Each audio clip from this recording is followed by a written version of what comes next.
Now we will look at the types of the system. We know from the basic definition of a system can be any electrical circuit, mechanical or thermal, and anything that can represent a real world system. And the system itself have the input, we can represent UT, and the output, and we can represent as YT. And from the UT and the YT, which represent the type of signals, and this signal can be in form of a voltage, a current, force, volume, and all of these represent a quantity. I need to mention over and over so you can be able to appreciate what a system response does with respect to the input of the system. And these signals, such as the input and output, can be measured. In our discussion about the system, we will now make a classification of the system. And the classification of a system is based on the type of signal input. And the first classification of a system is based on the linearity of a system. When we talk about the linearity, we are talk about a system which is either linear or non-linear. And based on the linearity, we can see from a system if it is a linear or non-linear. So we classify a system based on linearity. And secondly, it is based on the time dependency. When we talk about the time dependency, we base on the property of the time. When time changes, what happens to the input and the output? And it can be categorized again into a time invariant system or a time varying system. And also we will check whether this system is time invariant or time varying. And we have third is to do with the causality of a system, and we normally categorize this type of causality system into a causal or a non-causal system. And fourthly, we can talk about a stability. When we talk about the stability, we will see whether the system is stable or unstable. And all of this will refer to the system. And fifth, we can say invertibility of a system, and it can be subcategorized as invertible or non-invertible system. And all of this referring to a system, we will consider the input UT and the response, which is YT. And by using this type of input and output as a signal, we will discuss those classification of the system. And it is important for you to further into advanced control engineering if you can understand all this type of system, because it will be very helpful for you to analyze a system when we talk about the mathematical modeling of a system in our next video series. If you can fully understand all of this, you should be in a better position to solve and design most control system. If you want to understand more, you can watch all the series from the beginning to the end, so you can be able to advance in the career of control engineering. And now we will begin our discussion on the linearity. in terms of linear and nonlinear system, we describe a system as a linear or nonlinear by considering the possibility that if a system is a linear system,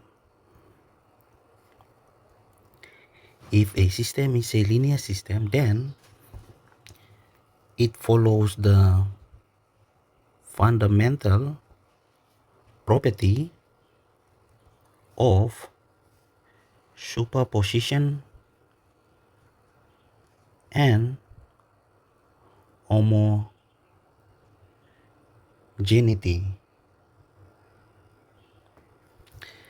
It means that we can say this system is a linear or nonlinear system based on the fundamental property such as superposition and homogeneity. And for the linear system, it must follow these two systems. And if it does not follow this system, we can say it is a non-linear system. And it does not follow this fundamental property. There is no superposition and there is no homogeneity followed by a nonlinear system. To understand what is a superposition property, a superposition property is nothing but the property of additivity. That means we normally add. That means if U1T is an input to a system, the output of the system must be Y1T. And if U2T is an input of a system, Y1T must be the output. Then we can say U1T plus U2T must be equals to Y1T plus Y2T. U1T and Y1T, U2T and Y2T, this one should be 2, Y2T, they all represent a signal. And if this system satisfies this superposition property, then we can say this system is a linear system. And if U1T plus U2T is not equals to Y1T plus Y2T, now we can say this system is non-linear. So this is the first property of a linear and non-linear system. And the second property is about the homogeneity property. And homogeneity is nothing but a scaling property. That means a system is linear or non-linear based on if U1T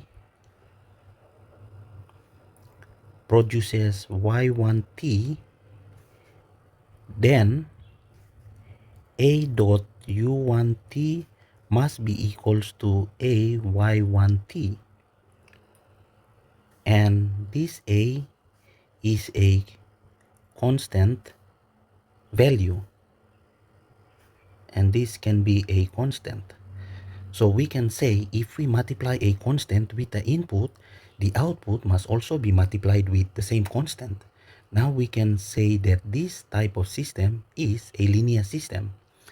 And if we say A U1T is not equals to A Y1T, then this system is non-linear. And if it is equals to the output, then we can say this system is a linear system.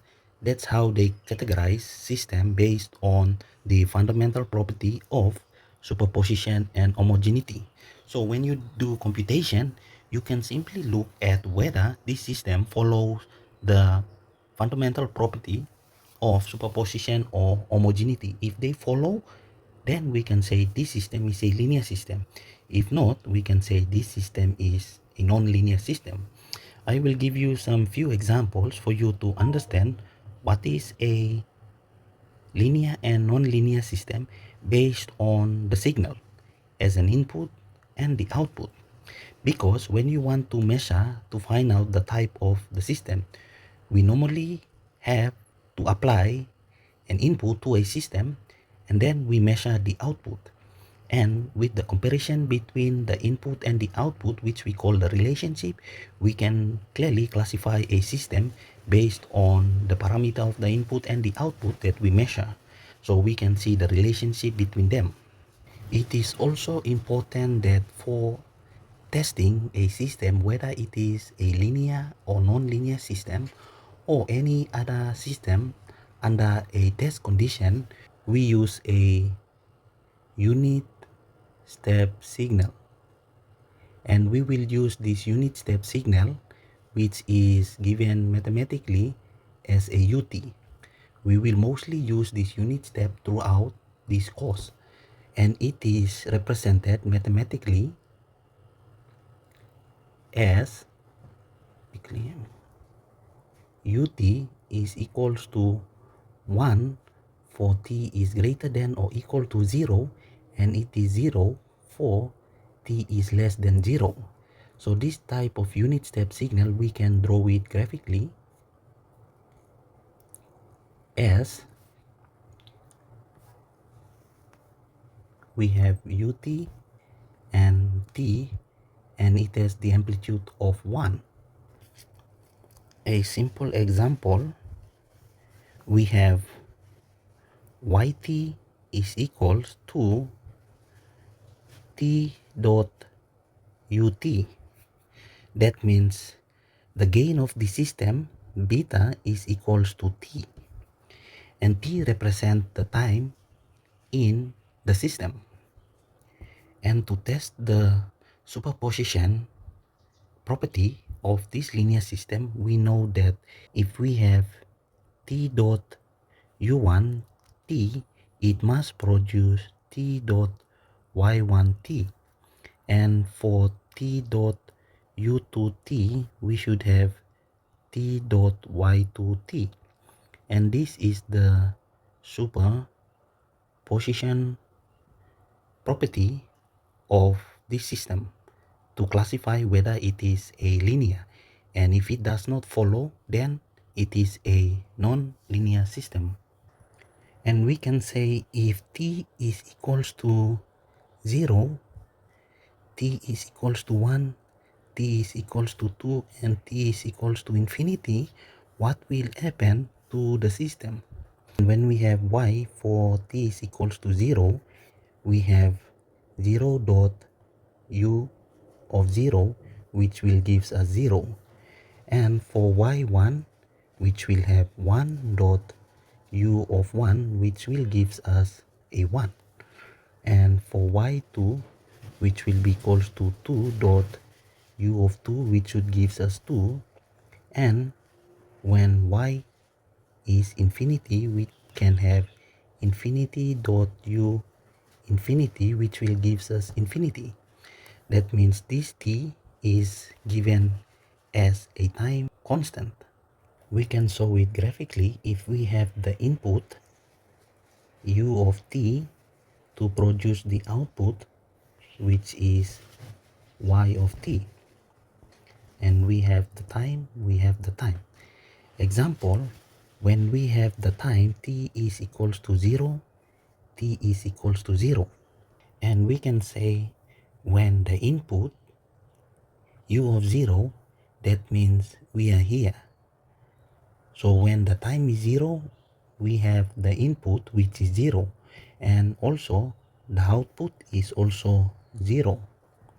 And for the input one, when we have here, we can have 1, 2, 3, 4, 5, 1, 2, 3, 4, 5, and we can have 1, 2, 3, 4, 5.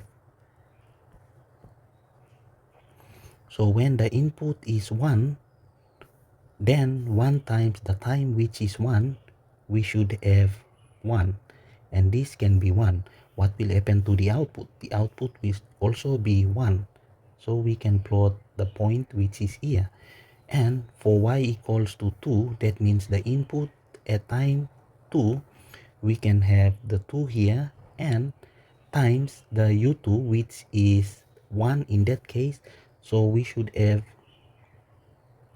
2 in here, and the y2 we will also have the output which is 2, so it can be 2.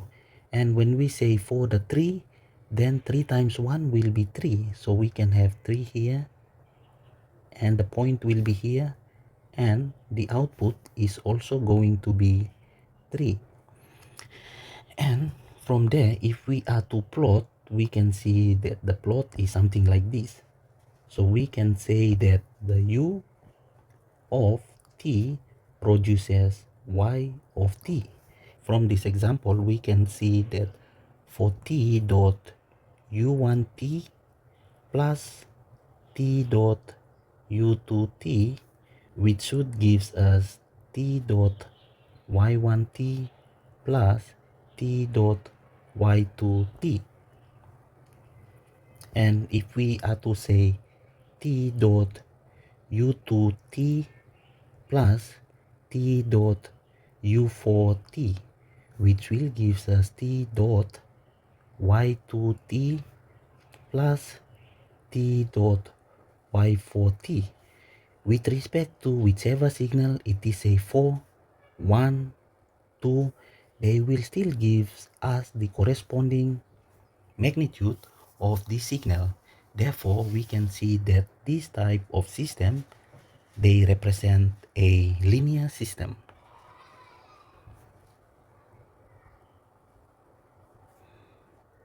And remember that all the signal u of t is equals to 1 for t is greater than or equal to 0, and 0 for t is less than 0. So we can substitute at t when t is equals to 0, when t is equals to 1, 2, and etc. And it is given inside the bracket. And it has the amplitude of 1 for t is greater than or equal to 0. And this term is our constant term, which represent the time. So you can see when the input is 1 at time 0, but when it is multiplied with the constant 0, we now have 0 at this point.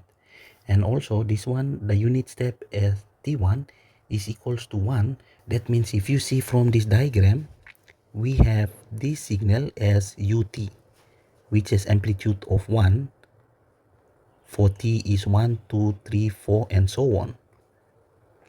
So when we have this time, t is given as 0, 1, 2, 3, and etc., we normally multiply with this system. So this shows the multiplication that is happening inside the system.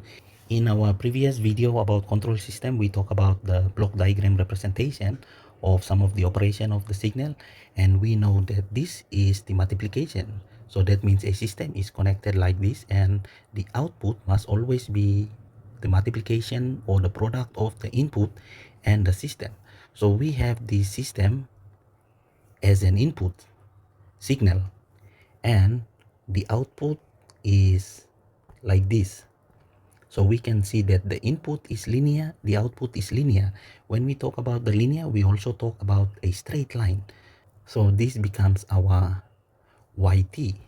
We can have this system, this portion of the system, as we can have t dot ut is equals to t dot yt without including the input itself.